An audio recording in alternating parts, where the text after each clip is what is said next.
I was playing Long December yesterday. I haven't played that song in a long fucking time. Yeah. I picked it up for like a minute today. Like you saw what I mean. Yeah, say the song. And then I didn't. Haven't played lately. This last week, anyways.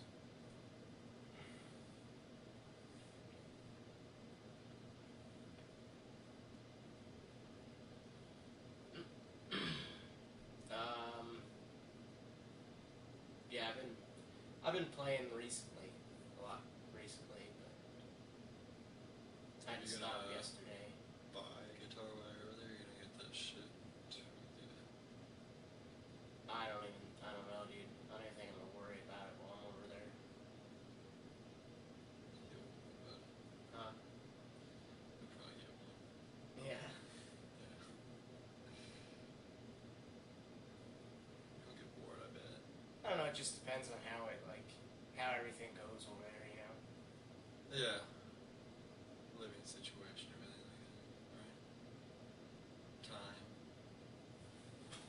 Fucking sit closer to you and the microphone. Okay, take two.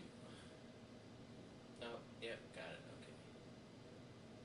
Turn this shit down. I'm blowing my fucking eardrums again.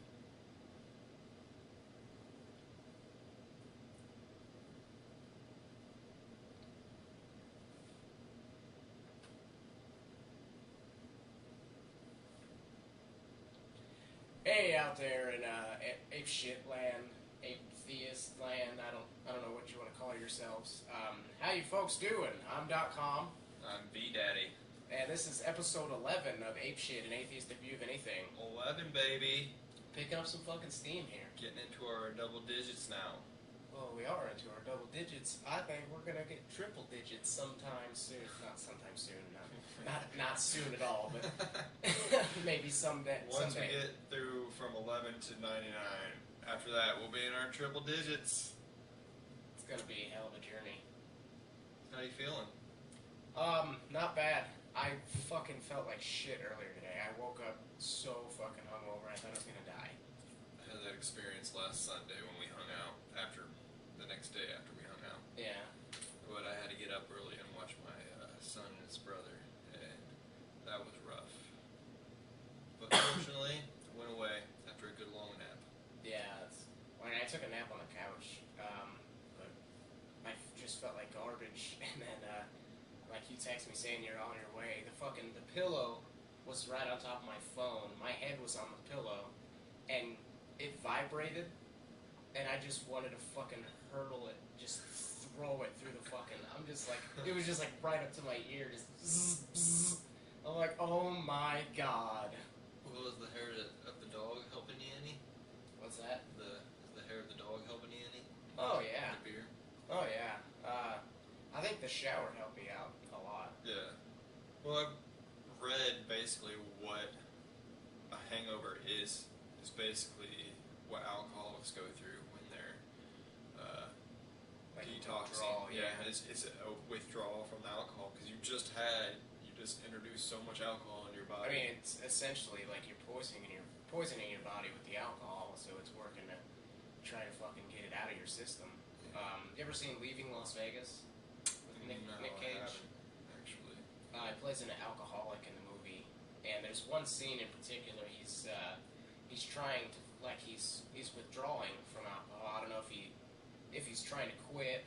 I haven't seen it in years. I can't remember the circumstances of the scene to a T. But yeah, he's lying on the couch and he's withdrawing so fucking bad, and he just gets up, fucking goes to the fucking fridge and just like starts down a bottle of vodka, just trying to fucking like soothe the pain of the withdrawal.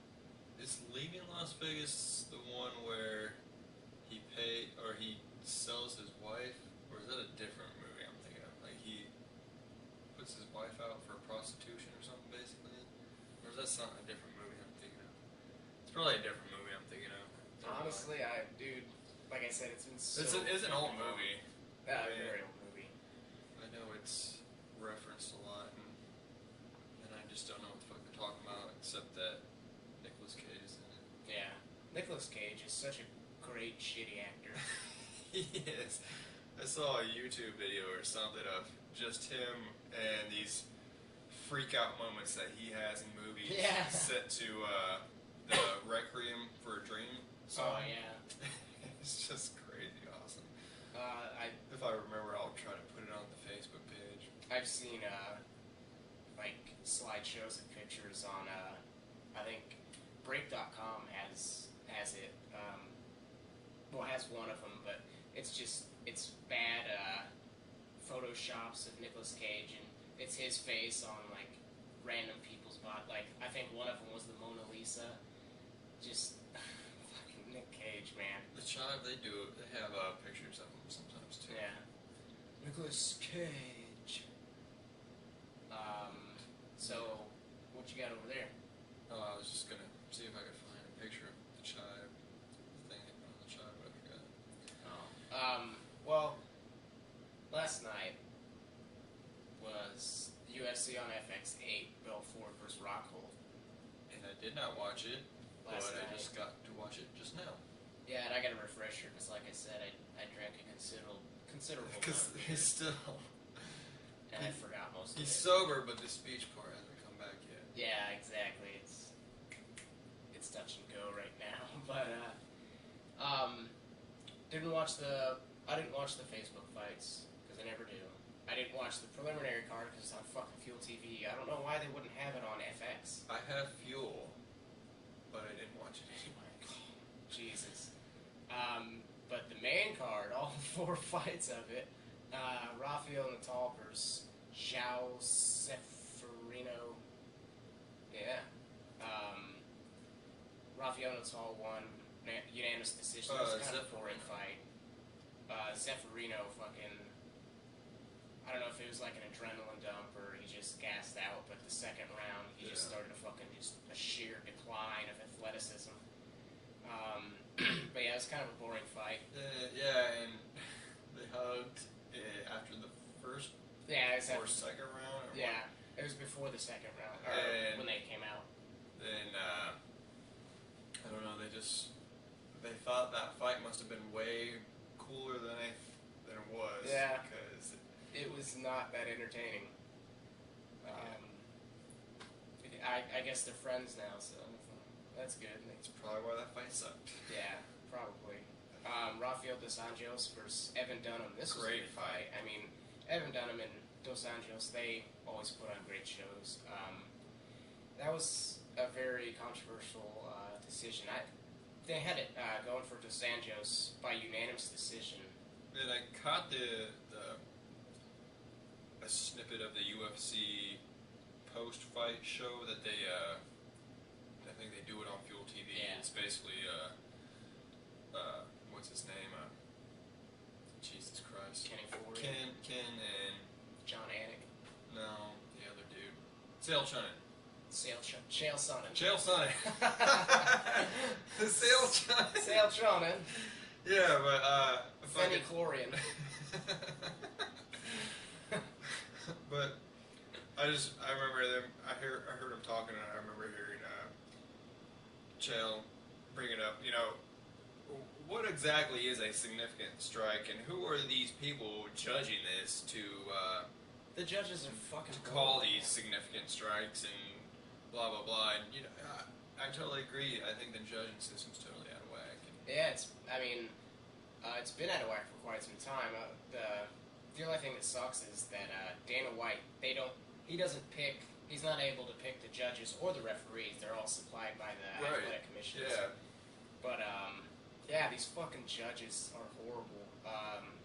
Which is, I think, it's stupid. Well, Ricardo Almeida, he used to be a fighter in the UFC, and he judged 1 or 2 fights, like 1 or 2 fight cards, and that's what he wanted to do since he retired from fighting. That way he can, you know, not really fix the system, but at least he can help out. Like, he knows what the fuck to look for.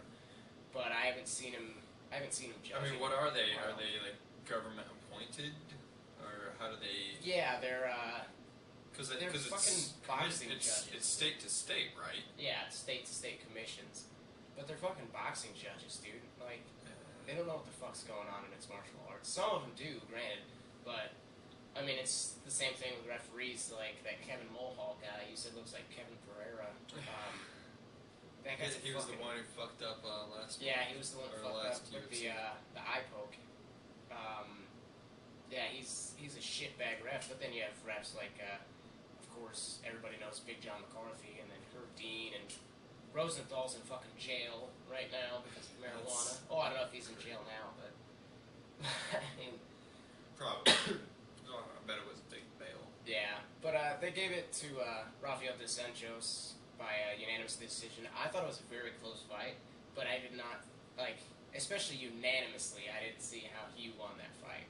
Yeah, and usually they judge fights about, you know, certain things, and it seemed like he was doing all those things that they usually judge him. Yeah, Evan Dunham. Or Devin Unham. Devin Unham. Yeah. The next fight was Jacare Souza versus Chris Camozzi. I make sure I say Camozzi instead of Cabozi this time.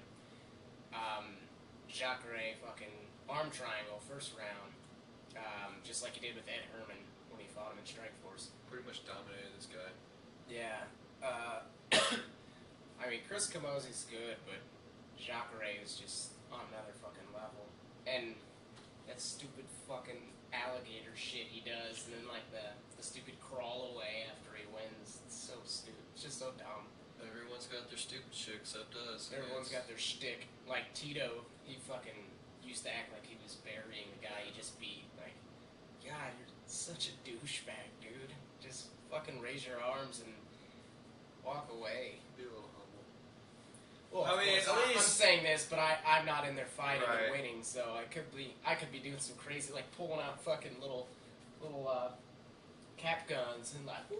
But I mean, what's worse, that or the little Catholic thing where they go across their chest and to the forehead and point to the sky? Yeah, or Edson Barbosa one time. I think it was after he spinning wheel kicked Terry Edom, yeah. It sounds like I'm saying Jerry, but I'm saying Terry. But when he fucking spinning back kicked him and knocked him the fuck out, like starched him.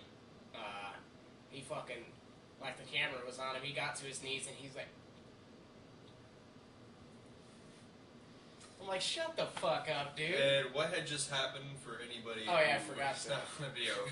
He was doing like a cut it off kind of sign to the neck with the hand. Well, he's pointing to himself and he's like, me? and Nothing, nothing. And then he points up to the sky. Yeah. God. Like, he didn't do it, God did. And, Yeah. I mean, hey, I guess if you want to not take credit for your hard work, that's fine. Yeah, exactly. Whatever floats it.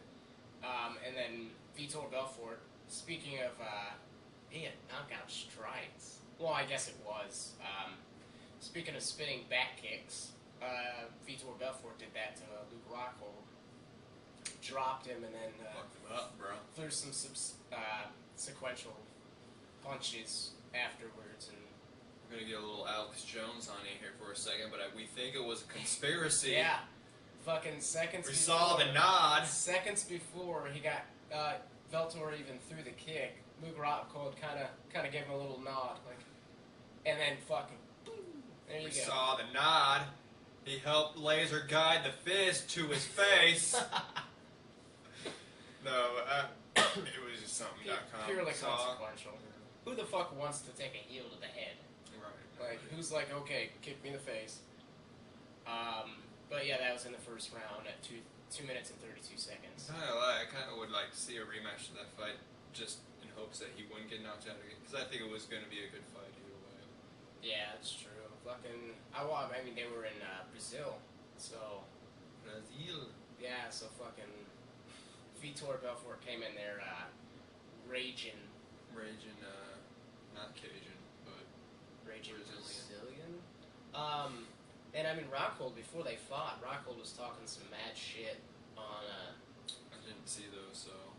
yeah, he was talking a bunch of shit about, Beltor as like TRT, like the testosterone replacement therapy.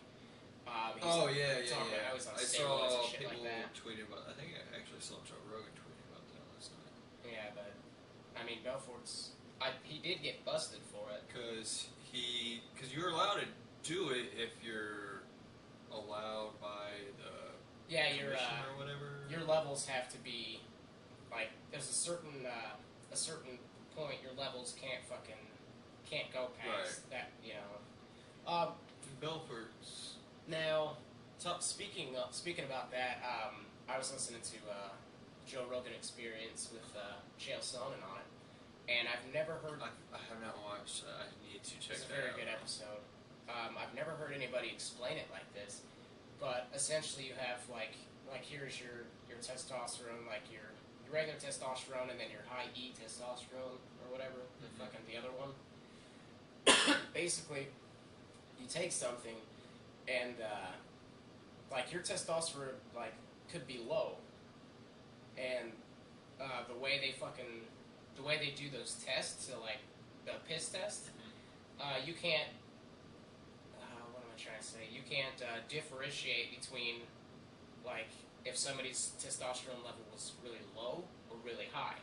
So somebody could fail a drug test for the TRT, but I mean their level could have been like dangerously low, and they still failed it, and they're getting like fines or shit like that because of it. Like because they have to do a blood test for them to be able to differentiate between whether your testosterone is low or high, but they don't want to spend the money for it. They just do a piss test. Yeah. Okay. See, then that's just a failure of the UFC or whoever's doing the piss testing, which is I think would probably be the commission. Yeah, I think that's the commissions that do the drug testing.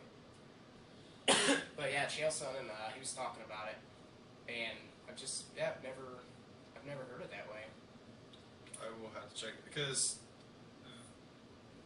I started watching it shortly. I started listening to the Joe Rogan Experience regularly shortly after that interview, and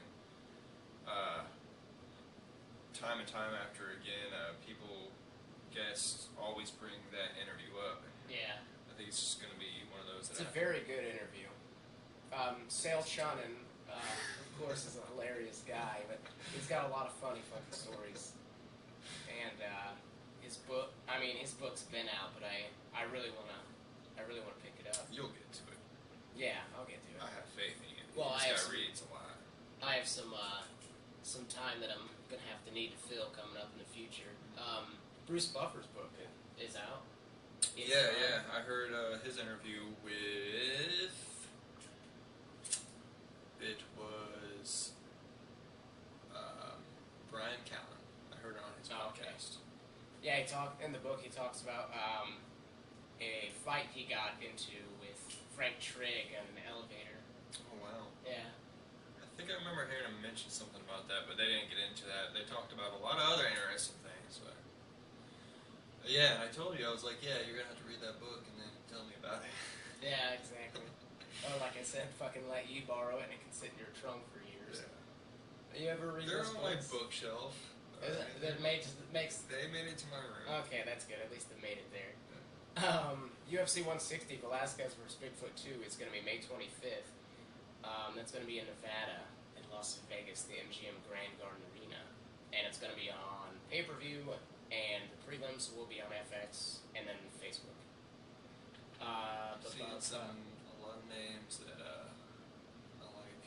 Yeah. I want to see. Donald Cerrone versus KJ Noons. That'll be a pretty good fight. This is going to be KJ Noons'. I don't think he fought in the UFC yet, but he used to fight over at Strikeforce. I'm pretty sure this is going to be his UFC debut. But Donald Cerrone, he can throw some fucking strikes, man. His voice high is ridiculous. Yeah. And TJ Grant versus Gray Maynard. Yeah. Yeah, the winner of this fight is going to get a title shot. I heard that was something Dana White said on one of the post-fight press conferences. But that's going to be an exciting one. James Tahuna versus Glover Teixeira. Glover Teixeira is a fucking monster, dude. I don't think I'm familiar with him. What's that? I don't think I'm familiar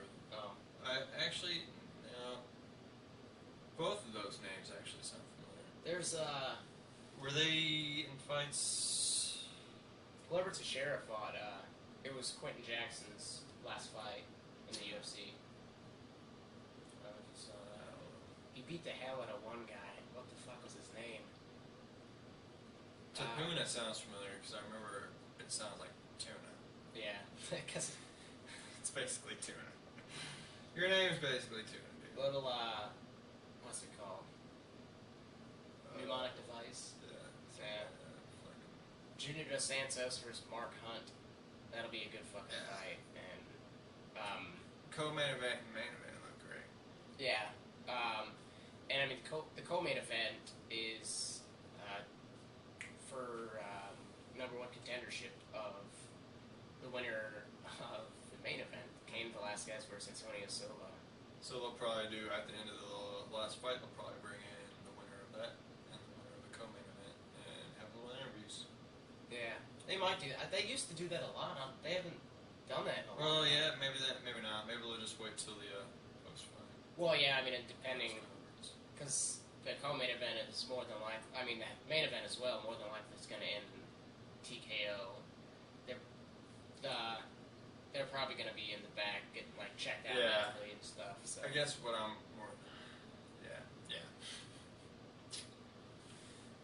it's going to be a good I night don't of know what I'm fights. talking about. UFC 160 Velasquez versus Bigfoot 2. Go check it out. Already to 160, huh? Yes, it's insane.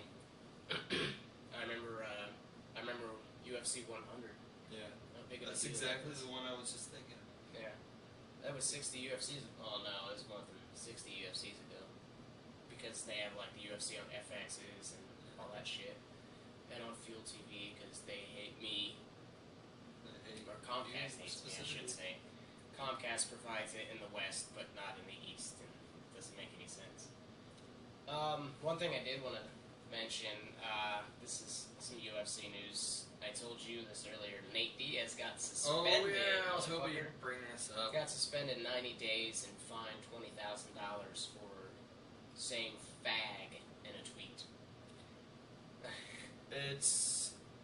Look, I totally understand. Yeah, I mean, I understand. Like, it's a bad word. And a representative, a friend of his, I don't know if he was his manager or something like that, but they were saying, well, in Stockton, where it comes from, the word fag, you're basically calling somebody like a little punk bitch. Right. He's like, it doesn't have the same connotation that people, associate with the word. I'm like, it's the same fucking word.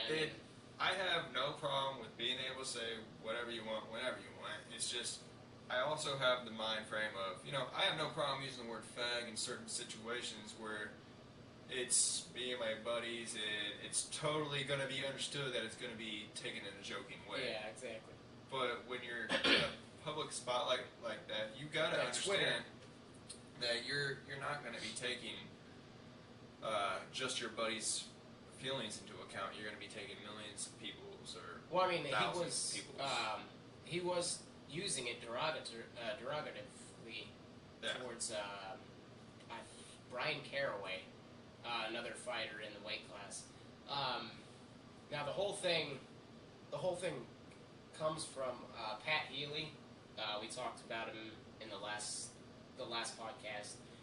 He beat Jim Miller in a bloody war. He beat him by a rear naked choke, but he ended up pissing hot for marijuana after that. That's right. After that fight, and then that $120,000 bonus, like the bonuses he got that equaled $120,000, were taken from him.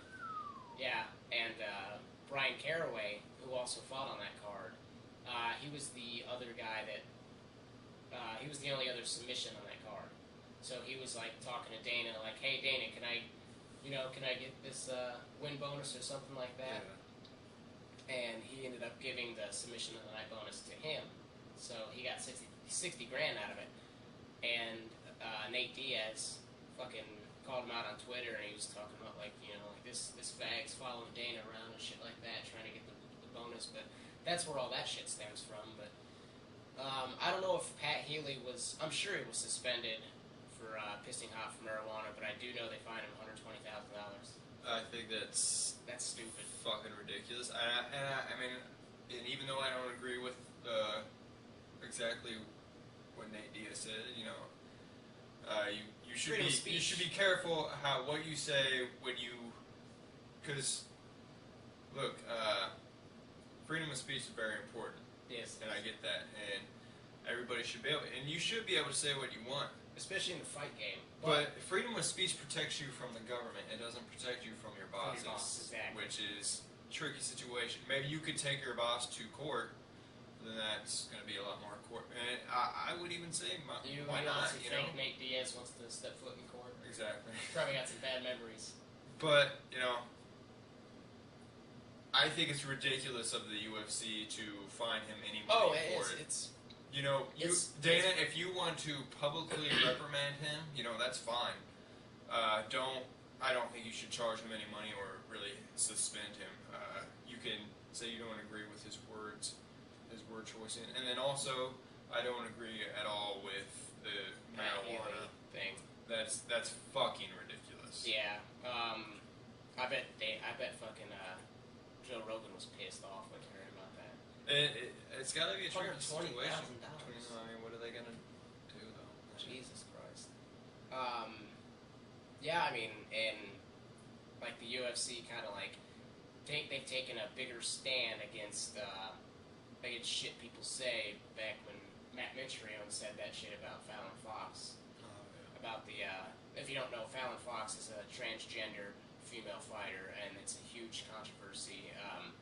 Joe Rogan has spoken out against her and shit like that. Even Ronda Rousey has said some shit about her, but Joe Rogan has a better venue of being able to clarify what he says than Matt Mitrione does, which is unfortunate for Matt Mitrione, but and I mean, it works out for Joe.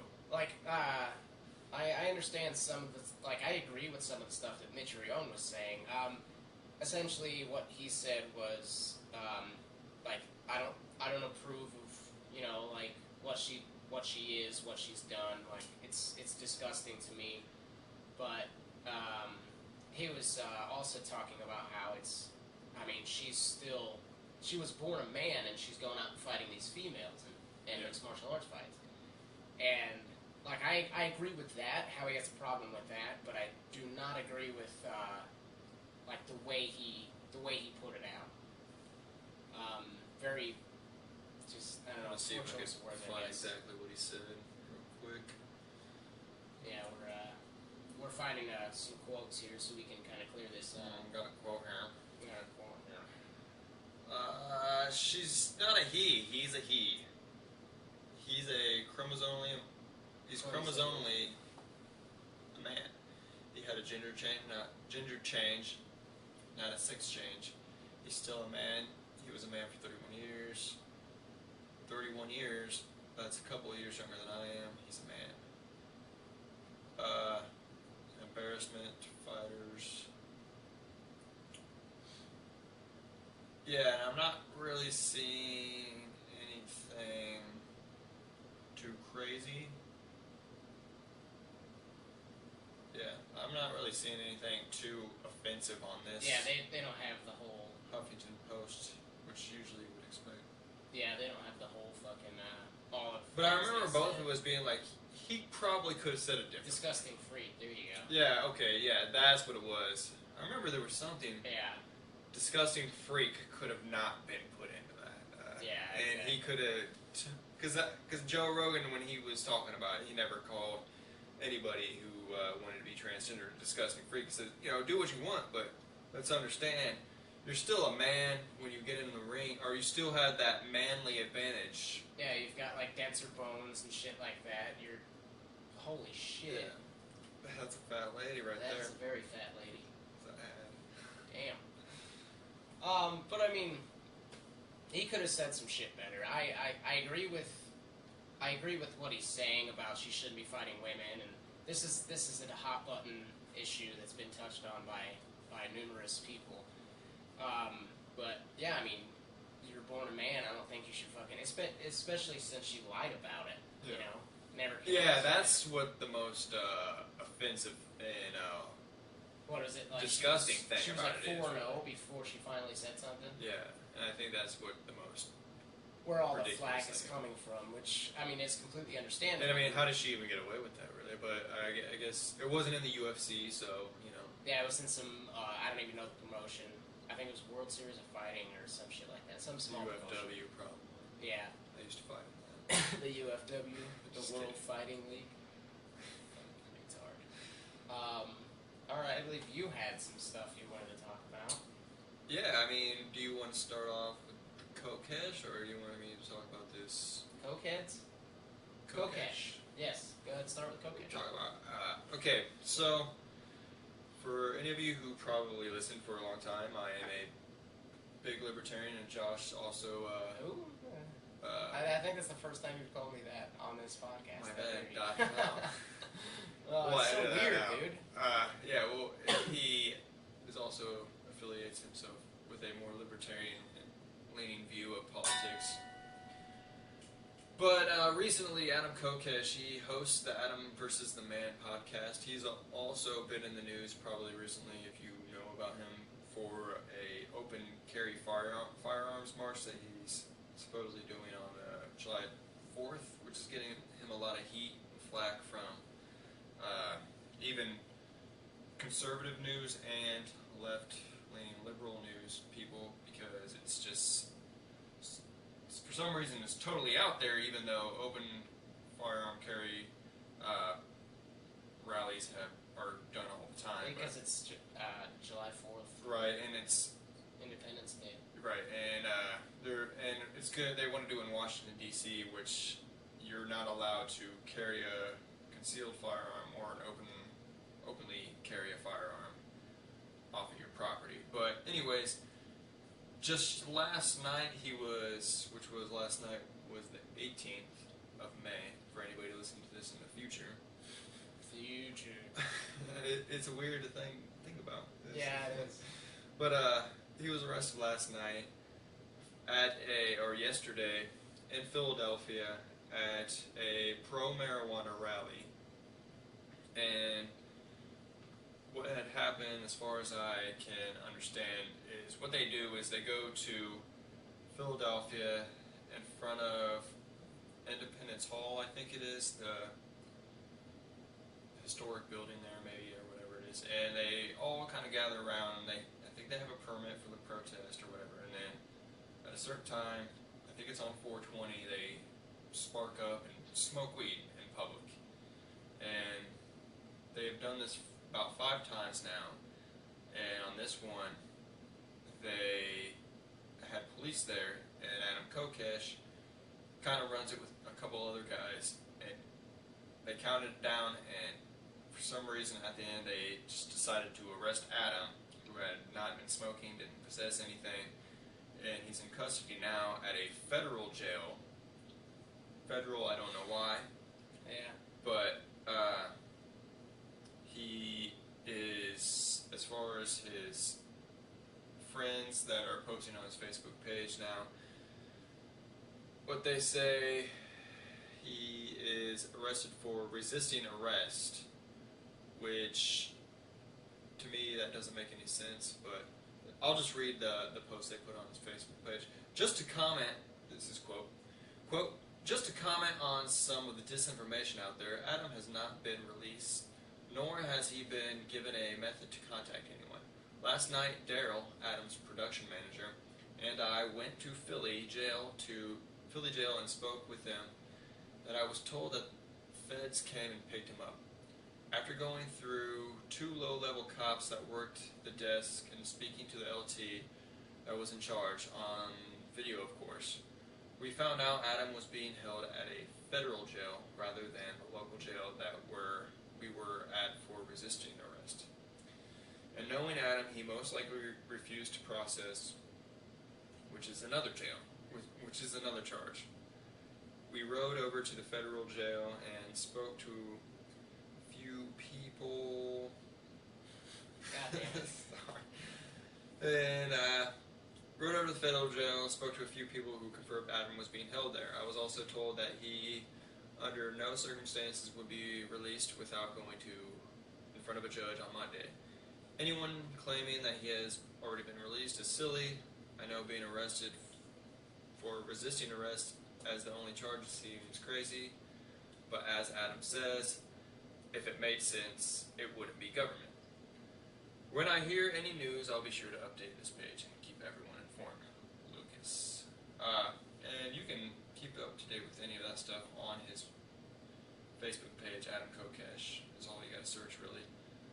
But, yeah, and it's just kind of a crazy thing. It's very crazy.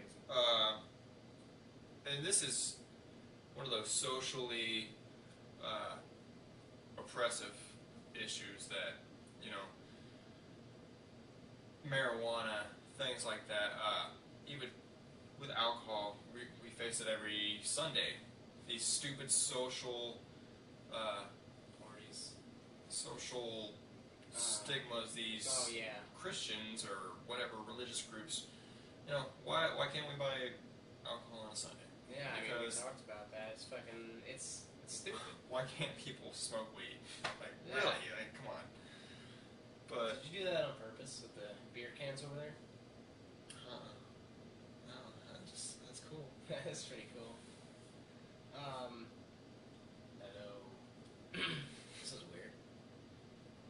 Okay, so, yeah, that's preposterous. That they just, I mean, I saw the video and they just fucking, like, basically, like, walk up on him and just fucking grab him, and he's not doing anything, like, to try to resist or, you know, anything of the sorts, but they just fucking tacked on the resisting arrest charge. I mean, speaking through a microphone to the crowd, detailing what the police officers were doing to him. So he's being assaulted by a clown in a costume or some shit like something that. like that. He has a healthy,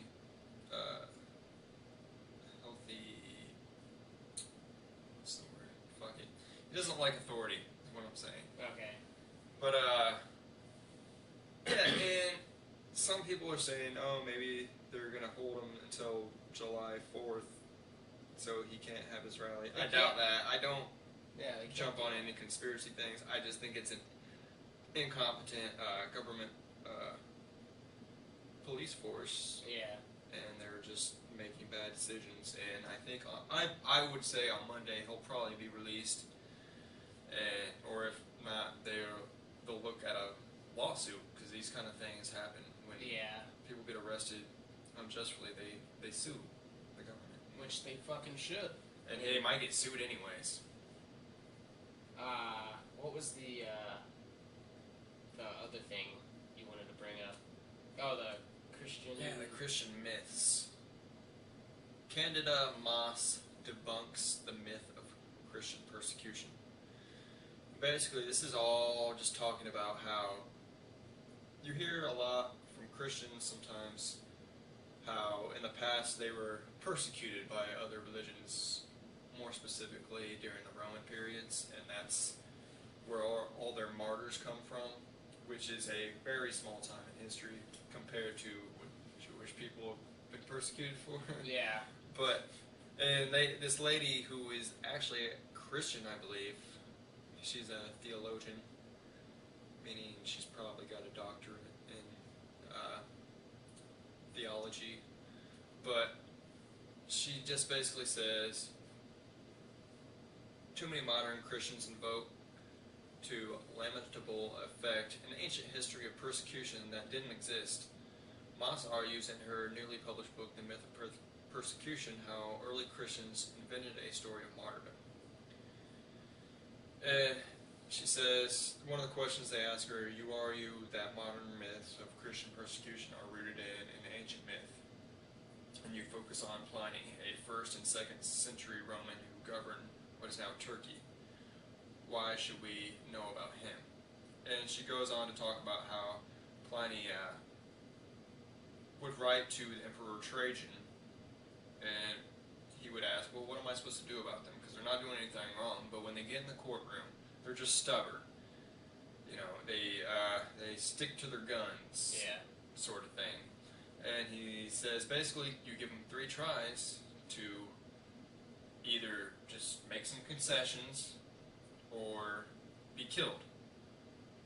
And they would often just get killed rather than comply, Hmm. which I guess you could say, well, that's honorable, but is it really? If it's all Sounds make nuts. believe anyways, Yeah, their sounds shit's stupid. make believe, your shit's make believe. Yeah. And I was listening to a history podcast, Hardcore History, with Dan Carlin, and they were just talking about this very same thing. How the Romans, they would give these Christians a lot of attempts to make these concessions and just, live rather than die, but they wouldn't. And it's just a little crazy. But they also go and say in the story that it was a very small amount of time, like a handful of years or so, because if you're familiar with Roman history at all, and they even do this when Constantine becomes emperor and lets Christianity